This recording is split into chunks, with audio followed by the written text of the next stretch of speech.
Mga kababayan, kamusta po? Si Kamanong po, mga kababayan. Nagbabalik naman po muli ang inyong lingkod para po magkomento po sa inyo dito po sa Tambayang Makabayan.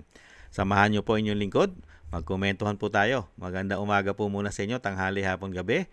At madaling araw po sa ating lahat. Sana po nasa maayos po tayong kalagayan, mga kababayan. Ito po mga kababayan, komentuhan po natin. Ito muli, itong si Atty. Topacio mga tambay ay muli pong binanatan po. At alamin po natin kung sino po ang kanyang binanatan, mga kababayan. Umpisa na po natin, pakinggan po natin si Atty. Topacio, mga kababayan. Oh. Ay, grabe. Katulad nito ito ba naman ito, hindi ko maintindihan talaga itong pamahalang ito. Kung saan kumukuha ng hinuhugot, yung utak yata ay nasa talampakan. Etong si Castro at saka si Remulla, iisa eh. Oh. Bakit ba sinasabi nilang, bago magpasko may maaresto na? No.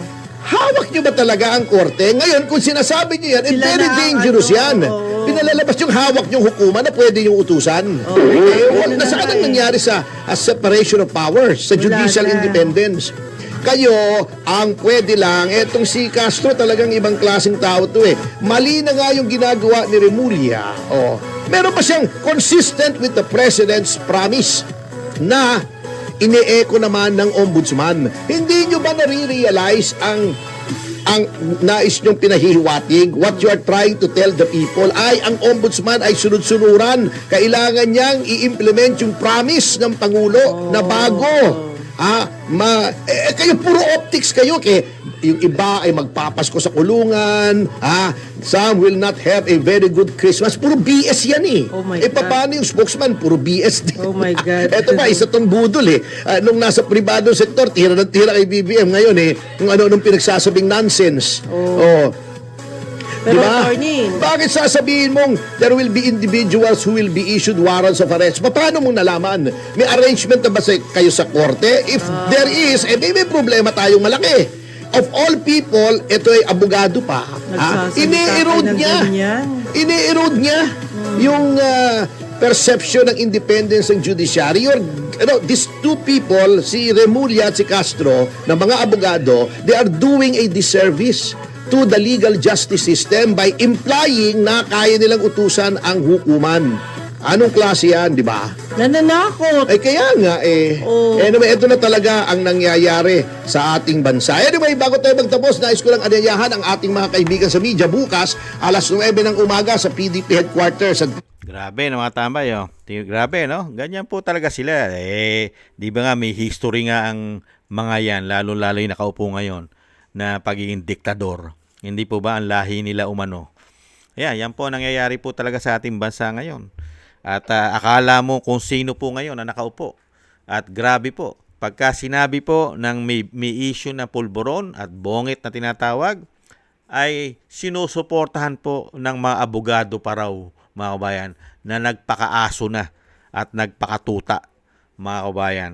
Katulad daw po, yan dalawa na yan, si Boying at yung aso daw po, yung tinatawag ni Vice President na garbage in, garbage out, mga kabayan. Ang sinasabi na Atty. Topacio, nung siya po ay nasa private pa, mga kabayan, at wala siya sa gobyerno, ay panayang banat at batikos kay Bongit. Pero ngayon, hinihimod po si Bongit umano. At grabe po, no? Ganyan po katindi ang mga tao na ito. Mukhang ipinakikita po sa mga Pilipino na ang hustisya po sa ating bansa ay kontrolado at hawak nila. At susunod sa kanila ang judicial, mga kabayan. Ibang klase. Kaya nga po ang ating separate of power ay nawawala na po sa panahon nila. Wala na po ang separate power ng gobyerno. At napapasunod na po nila ang ating mga korte. Ibang klase. Ang judicial natin, ibang klase, no? Ibang klase po ang nanunukulan sa ating bansa. Kaya tamang-tama po yung sinabi na Atty. Topacio Anong klaseng mga tao ito?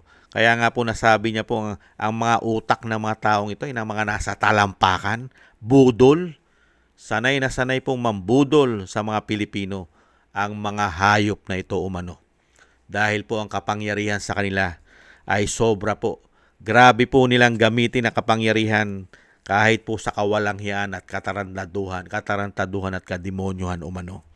Ganyan po ang gobyerno. Napakahirap ng sitwasyon po ng gobyerno ngayon.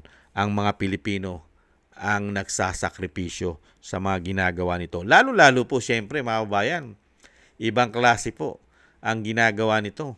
Parusa at pahirap, lalo-lalo sa mga kalaban sa politika nila. Hindi po ba? Talagang pinupuruhan po nila umano. Lalo-lalo po ang pamilya Duterte. Gamit na gamit po ang mga aso, mga kabayan. Kasi, tama rin naman yung unang pahayag ni Topacio, ni Atty. Topacio. Hindi po kasi nila magugustuhan na makabalik ang Duterte sa Malacanang. Kaya nga po, isa rin po nilang talagang pilit na pinababagsak yan. Dahil lahat po sila ay delikado. Dahil sa dami at patong-patong na problema kakaharapin nila. Dahil sanay na sanay pa silang gumamit ng bend the law at break the law ayon kay Atty. Topacio. Totoo naman po yan. Nakita naman po natin, mga kabayan. Itong si Boying, ilagay mo riyan. Di po ba? May mga issue pa yan. May mga issue pa ng kidnapping ang ginawa nila sa dating Pangulo. Tapos biglang naibasura ang mga kaso niya, lalo-lalo nung panahon sa ombudsman. Di ba? Naibasura lang yung mga reklamo sa kanya na wala na saysay, mga tambay, nailagay lang po sa basurahan. Kaya paano ka magrereklamo ngayon sa ombudsman?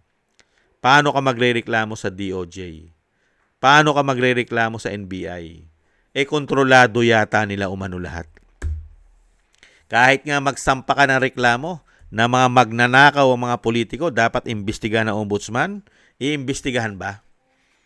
Kung mismo nga si Saldico, di ba, nagpatotoo na, meron na mga ebidensya na pinakita sa taong bayan, sinisiraan pa nga nila Ayaw paniwalaan Ganyan po katindi magtakipan ang mga demonyong yan umano. Hindi po ba?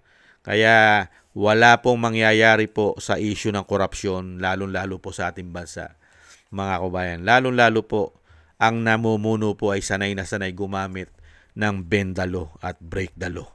Kaya po ang inaasahan na lang po natin ay makabalik po sa Malacanang ang isang Duterte. Dahil wala rin po tayong kapag-pagasa sa mga men in uniform sa ating bansa.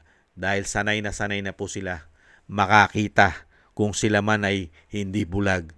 Araw-araw po ang nangyayari po issue korupsyon sa ating bansa ay sanay na po ang kanilang mata at ang kanilang tenga na puro korupsyon ang issue sa mahigit 3 taon sa ating bansa. Kaya nga po sila ay tahimik sa issue ng bayan, lalo-lalo sa korupsyon at pulburon na nakaupo ngayon. Ganyan po kababait ngayon ang mga men in uniform generals natin, mga kabayan. Hindi po katulad nung panahon ni Erap. Weteng lang ang issue, hindi po sila mabait. Tinanggal nila sa kapangyarihan si Erap. Weteng lang ang pinagmula na issue dahil hindi po sila mabait noon. Pero ngayon po, sobrang bait po nila. Trilyon na po ang nawawala sa pera ng bayan. Daang bilyon na po ang kinukomisyon nila umano. Tahimik po sila ngayon dahil napakabait. Unbelievable. Yan, thank you po Atty. Topacio at ibinubunyag nyo po ang mga kawalangian at katarantaduhan at kademonyohan nila umano na ginagawa po sa ating bansa. Lalo-lalo po sa sobra po nilang paggamit ng batas sa ating bansa na talagang binabaluktot na po nila at talagang sinusuway. Thank you po sa inyong mga banat, Atty. Topacio. At sana po lagi po kayo maingatan dahil bumabangga rin po kayo sa pader ng kapangyarihan nila. Hindi po ba? Thank you po mga kabayan. Sana gusto po natin tambayan mga kabayan sa YouTube at TikTok. At ganun din po sa mga subscribers po natin, sa mga nagbibigay po ng comment, like, share, and subscribe. Mabuhay po kayo. Shoutout po sa inyong lahat. At thank you rin po sa mga biyaya na inyo pong pinagkakalob. Shoutout po. Thank you po kay Balance Vision TV, Nancy Lumampao, Tatay Nick ng Canada, Gay at Shena, Norma Garcia, Michelle Yamaguchi, Rosalina, Wills Bubbles, Arpel Villacorta, Chodorico Erguisa Jr., Ani Jo, ako si Pilam, Jobilin Watanabe, Jem Aris ng United Arab Emirates, Julieta Silona ng Sydney, Australia, Gina Ray Solidides ng Berlin, Germany, Jake Yahut ng Maisog, California, USA, Eric Hershio ng Canada, Kingston, Bay Chichioko. Thank you po mga kabayan. Ingat-ingat po kayo, lalo-lalo po sa inyo po mga paggawa. At syempre po mga kabayan, yung dasal po natin, tuloy-tuloy lang po tayo na manalangin na tayo pong lahat ay maingatan at ang buong pamilya po ng pamilya Duterte ay maingatan po tayong lahat sa kapahamakan. Mailayo po tayo sa kapahamakan. At syempre po madugtungan pa po ang buhay at kalakasan ng dating Pangulo at nang makabalik na po siya sa lalong mabilis sa ating bansa. Thank you po sa mga dasal mga kabayan. At syempre po, happy holidays po at God bless po sa ating lahat at sana po ay Pasko po sa atin araw-araw mga kababayan. Konting tiis lang po mga kababayan. Muli po, paalam. Bye-bye.